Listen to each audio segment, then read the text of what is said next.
Even if they showed us the gold, maybe the gold has been loaned out. They do a lot of Mm, loaning gold, right.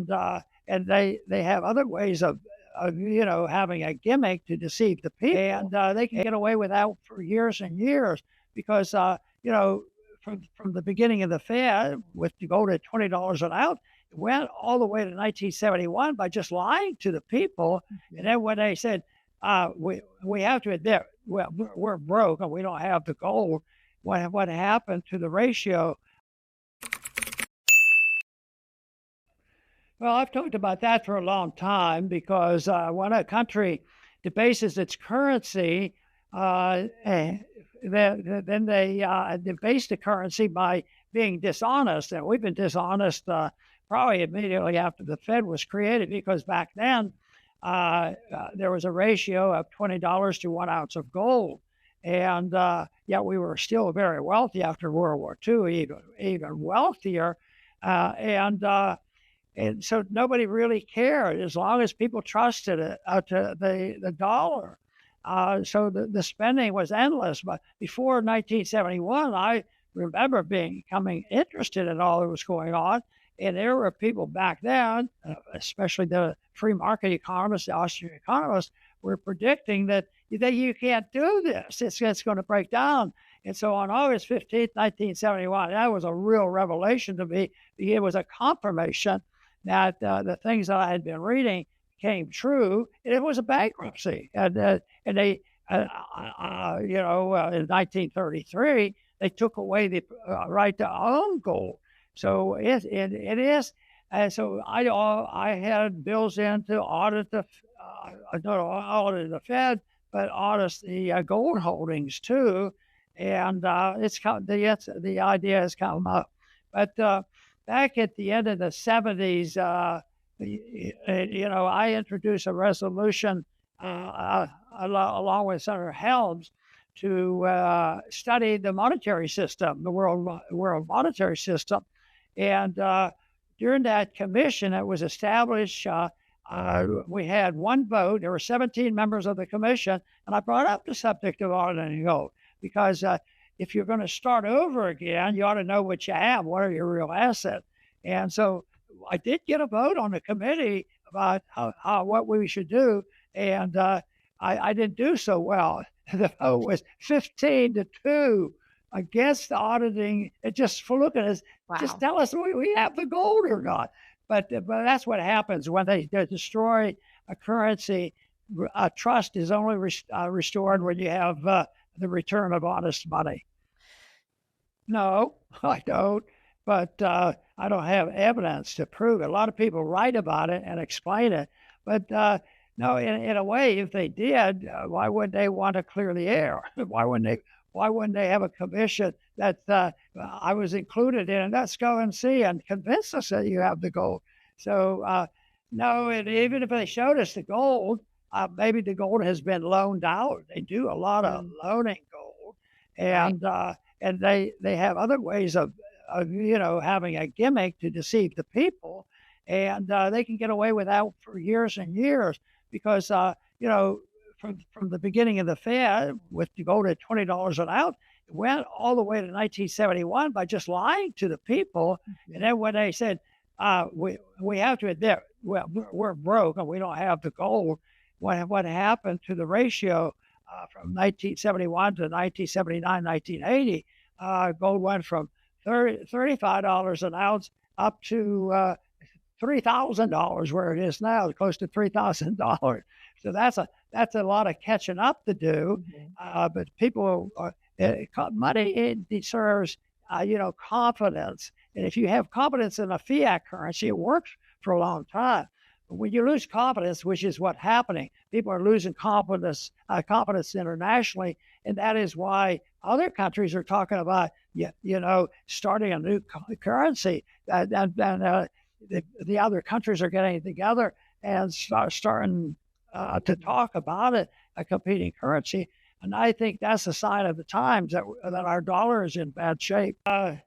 I think independence. I want to do what I can. I'd be an advisor. I'd look after and suggest things, but they might put me on the payroll to do it, and then I'd be responsible for everybody who's on the payroll.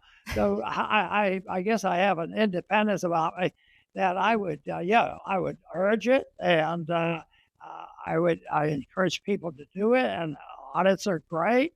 And if they were interested in what I had to think about it, I'd be very glad to help. But they go there and do it because I'd want it really done fast and correctly. And I don't think, and when you do that, whether it's the gold or the Fed, if you get rid of the Fed tomorrow, you say, wow, that's it. The world has gotten rid of a bad currency. I don't think it would work. There's too many people living within the bounds, of the dollar. It's going to end, and it will probably end badly. And the longer they wait, the worse the conditions will get. But if I passed a law and said the Fed can no longer, from this day on, buy any government treasury bills, a government instrument, the thing would come crashing down, and then who knows what could happen? It would be a political chaos. So that's why I start with the audit, and that's why I think what Trump is doing, they're starting with audits and looking at it, and the exposure of USAID has just been fantastic. I knew it was bad, but then, holy man, it really is bad. And so I think the audit, and that's what would happen if we ever had a chance to audit the Fed of all the shenanigans going on. And yet they've been able to use that secrecy to pull many people out of trouble and go on to the next surge of inflation. But it's running out of steam. The dollar is running out of steam now, and we'll have to resolve it. And that's why people are thrashing and looking and getting angry. And so it won't go away gracefully. Well, I think some of the things that we could do is certainly remove, since they're not going to voluntarily say the Fed can't buy treasury bills. But if the country decided that it would be better to spend less money and get rid of USAIDs and all the rest of them, you could do that.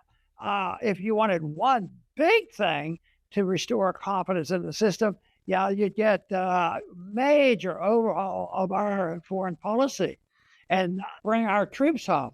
And that way you would say, well, you're going to cut back. And I said, yeah, but I went head first after child health care. I would go after the military-industrial complex because it's so evil. It kills people, and it's ongoing. And if you look at all the people who've died since World War II, you'll find out that it was our money. If you take the Middle East and Ukraine right now and look at the tragedy of what's happened there and how many people died, we had no soldiers there. We just had CIA agents and special forces. But I think that people would realize that it was our money, and our efforts, our policy. The American people haven't said anything.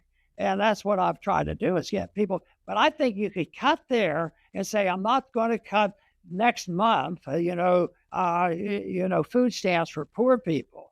But let's cut the food stamps for rich people, like the military-industrial complex or the pharmaceutical index and all the big companies. When I went to Congress, I thought welfare was something that very poor people got, and they got food stamps. But the big deal is the big corporation. So we don't have free markets. What we have, and we don't have true fascism, but we're moving in that direction.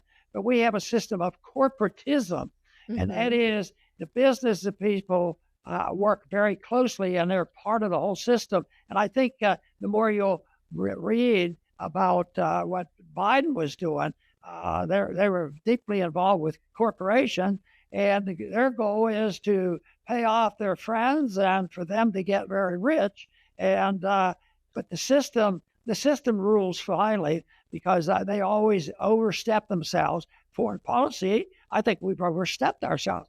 I mean, going to Vietnam, going to the Middle East, going to Afghanistan, and they're trying to start another war with Iran, all this stuff. We're overboard, and that's going to bring it down. So I would start with, auditing and find out as much as you can. But the cutting I would do is in militarism and the wars that we fight that never give us more security. It always diminishes our security, and it really wrecks the budget. It's a free lunch, and people get conditioned to it because if they realize that you'd have to cut back spending, then that would affect it, and everybody has an interest in that. Yeah. So the people do support it, and they might say, "Well, you're right on the long run, but right now I need a much bigger check from the government." And I need the government to pay my education. I need the government to take care of my medical care. I need the government to do all these things. And it's real easy to be, sucked into that and become dependent on it.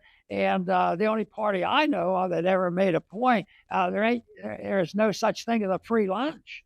And people believe there is something to a free lunch. They may think that it will work, or they may not. They may say, well, we live temporarily. I don't even know what I'll be doing next year. But in the meantime, I need money for food. So it continues, and the politician thrives on that.